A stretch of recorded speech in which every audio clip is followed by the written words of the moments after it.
Did anyone else notice the odd wailing sound that filled Tecumseh last night? I, for one, was instilled with a sense of impending doom. This is Vox, and you're listening to Not Really Radio.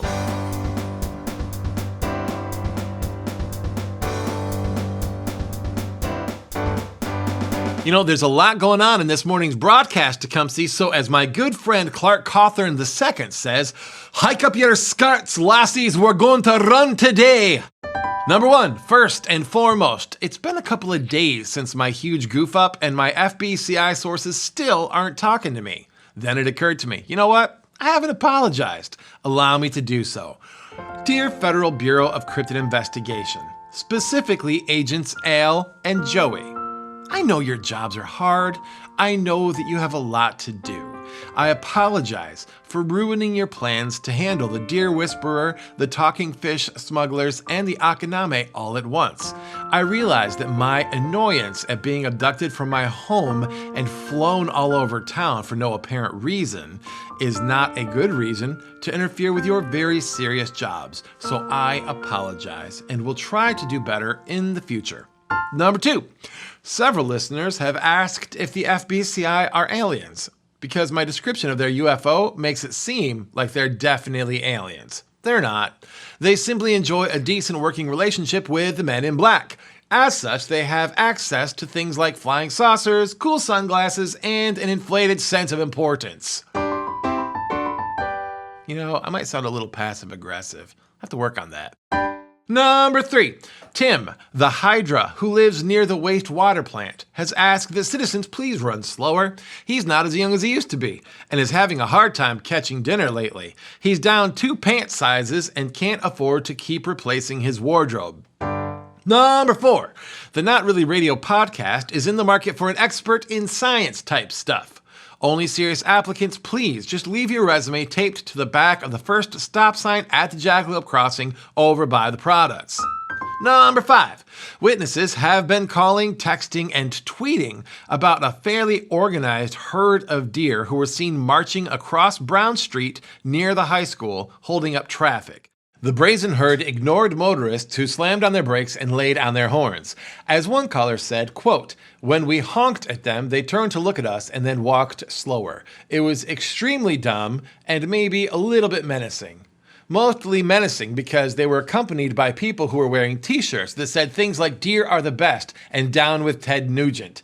These people seemed to be duct taping assault rifles to the flanks of the deer, unquote. Weird.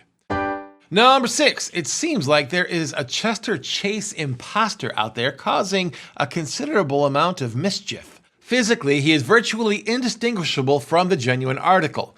You can identify him by his proclivity for entering talent contests, losing, and then stealing the rightful winner's trophy while screaming, I'm a brown banana from Funky Town, or down with cars, or sometimes, I'm number one.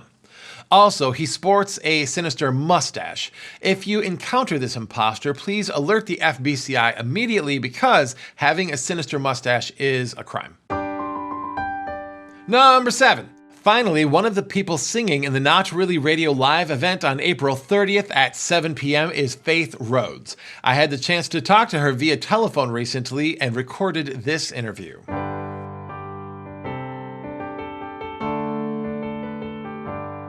Faith, thank you for taking the time to do this with us. In exactly 11 seconds, could you tell us a little bit about yourself? I love to sing, draw, play the piano, and hang out at my pool.